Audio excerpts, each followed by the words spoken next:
이응노 탄생 120주년 기념전 2부 고암 인간을 보다는 이응노 선생님의 대표작인 군상을 중심으로 1960년대부터 80년대까지 집중적으로 나타난 인간 시리즈를 살펴봅니다. 특히 고암이 타계 직전까지 매진한 군상연작은 그가 평생의 예술 세계를 종합해 이른 인간 탐구의 종착점입니다. 이번 2부 전시는 진정한 예술가는 대중의 편에 설 수 있어야 한다고 설파하며 인간을 향한 예술을 실천한 이응노 선생님의 예술관을 잘 보여줍니다. 고암 이응노 선생님은 화업 전반에 걸쳐 인간에 대한 깊은 관심과 애정을 드러냈는데요. 그의 작업에서 인간의 형상이 등장하는 방식은 변화를 거듭했습니다.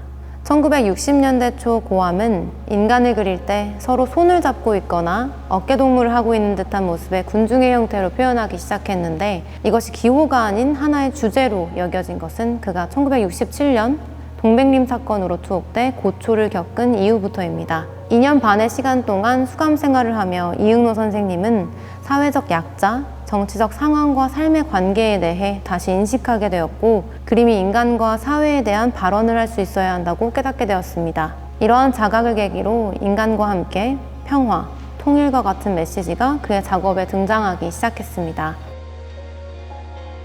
이번 2부 전시에는 이응노의 옥중조각, 일명 밥풀조각 3점이 출품되었습니다. 이응노 선생님은 출소 후 있었던 한 기자회견에서 수감 시절 죄수들이 밥풀을 뭉쳐 장기 말을 만드는 것을 보고 같은 방 수인들이 남긴 밥을 짓이기고 신문지 등과 반죽해 조각했다고 회상했습니다. 이응노 선생님의 멈추지 않았던 창작 열정을 엿볼 수 있는 대목입니다. 이번 전시에 소개된 부조 형태의 조각에는 뒷면에 재료, 먹다가 남은 밥과 그리다가 버린 창호지, 외피지를 사용한 것이다. 68년 10월 대전에서 이응노 창작이라는 문구가 적혀 있습니다. 이 작품은 고암이 투옥 전 전개한 컴포지션 연작과 같이 인간이나 동물을 본뜬 듯한 기호들이 한데 뒤섞인 형태를 하고 있으며 요소들이 서로 유기적으로 연결되어 있습니다. 이러한 도상은 후에 여러 사람이 나란히 서서 손을 잡거나 팔짱을 끼고 함께 춤을 추는 입상 형태로 발전합니다. 이응노는 이렇게 서로 손잡고 같은 춤을 추고 있는 인간의 형상을 두고 공생을 염원하는 민중이라 칭했으며 이는 훗날 이어지는 군상연작의 시원이라고 할 수 있습니다. 고암은 1969년 석방된 이후 문자추상이라는 독자적인 양식을 개발하는 와중에도 계속해서 사람을 그렸습니다. 1970년대 이응노 선생님은 가구, 크리스털, 무대나 무용 의상 등을 디자인하거나 민속공예에 대해 관심을 가지면서 자신의 영역을 넓혔습니다. 이 덕분인지 그는 전보다 훨씬 화려한 색채와 무늬를 사용해 인물을 장식적으로 표현했고 군무하는 모습을 다수 그렸습니다. 또한 이 시기 3명에서 5명 정도의 사람이 어깨동무를 하고 서로 한 몸이 되어 마치 날개를 펼치듯 만세를 부르고 있는 도상이 자주 등장했는데 여기서 나타나는 굵은 획과 이를 두르고 있는 윤곽선 그리고 도식적인 구조는 후기 문자 추상 작업의 주된 표현법으로 추상에서 군상으로 이행하는 과정을 잘 보여줍니다. 1980년 파리에서 각종 매체를 통해 광주 민주화 운동에 대한 소식을 접한 이응노는 구상 작업, 그 중에서도 군상 시리즈를 통해 평화나 남북 통일과 같은 염원을 더 직접적이고 구체적으로 전달하겠다고 다짐하며 작업에 큰 변화를 주었습니다. 추상보다는 인간 시리즈가 사회적 발언에 적합하다고 판단한 것입니다. 고암은 인간 시리즈를 두고 통일무라고 이름 붙였습니다. 통일된 광장에서 환희의 춤을 추는 사람들이라는 의미인데요. 군상연작에 등장하는 인물들에서 두 손을 높이 들고 춤을 추고 있는 것 같은 형태가 연상되는 것도 이러한 이유 때문일 것입니다. 그는 군상연작에서 200호 이상의 대형 회화를 그리기 시작했고 화면 전면에 셀 수 없이 많은 사람들을 빼곡히 그려넣어 집단적 움직임을 표현했습니다. 고암은 군상의 주제가 광주 민주화 운동과 같은 특정한 사건에 국한되지 않고 한국의 역사적 맥락을 벗어나 인류 보편의 가치가 되기를 바랐습니다.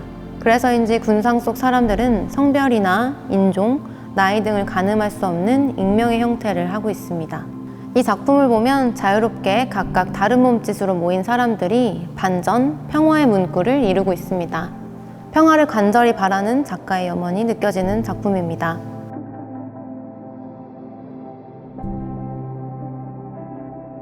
군상 연작은 사람들의 일상과 더욱 밀접한 응용미술의 영역에서도 전개되었습니다. 이육로 선생님은 1958년 용구의 혁명이라는 표현을 통해 다양한 매체와 재료를 활용한 조형 실험의 필요성을 역설했는데요.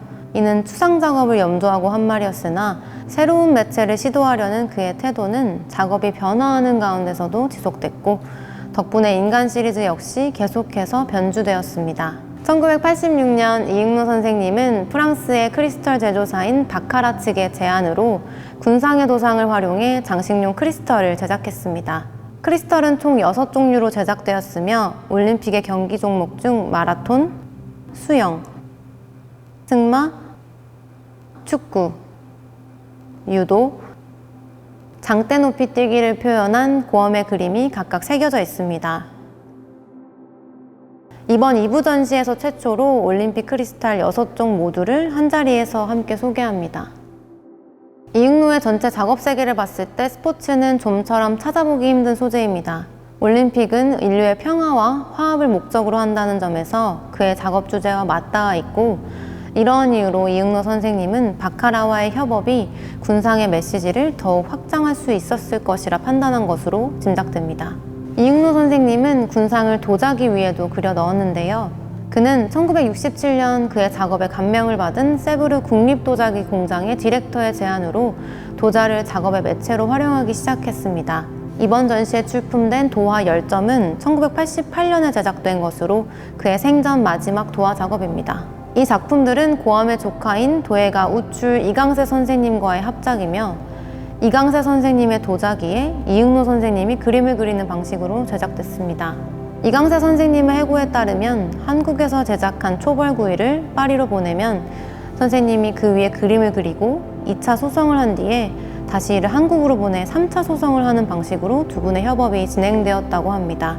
이는 정치적 사건에 연루되어 작업 활동이 어려워지자 어쩔 수 없이 프랑스로의 귀화를 선택한 고암이 고국에서 작업을 완성하고자 얼마나 노력했는지 그 의지를 읽을 수 있는 대목입니다. 1987년 비로소 동백님 사건의 간첩 혐의에서 벗어나게 된 이육로 선생님은 1989년 1월 호암 갤러리의 초청으로 한국에서 12년 만에 개인전을 개최하게 되었고 귀국을 준비하고 있었습니다.